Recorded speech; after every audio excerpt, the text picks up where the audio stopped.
سب سے آسان اور سلیس ترجمہ قرآن اردو میں کس کی ہے یا کس کا ہے، نام بتا دیں گے؟ ہم تو یہی سمجھتے ہیں کہ مولانا صلاح الدین یوسف رحمۃ اللہ علیہ نے جو شرح تفسیر لکھی ہے، اور مولانا محمد جوناگڑھی کا ترجمہ بہت ہی سلیس ہے اور مختصر بھی ہے، اور صحیح سنت سے اس کا اور کوئی ایسی چیز نہیں، ایک سلفی بہت بڑے محدث آدمی کی لکھی ہوئی تفسیر ہے۔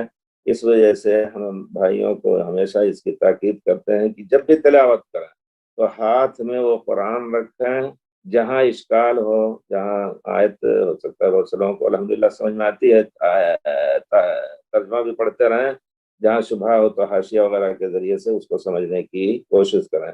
سب سے آسان میں یہی سمجھتا ہوں۔ اس کے علاوہ مولانا عبدالفلاح رحمۃ اللہ علیہ، ان کی ایک وہ بھی اپنے اہل حدیث علماء میں سے ہیں، ان کا ترجمہ بھی اچھا ہے۔ اللہ تعالیٰ محفوظ رکھے لوگوں کو غلط قسم کے ترجمے سے اور بدعی تراجم سے۔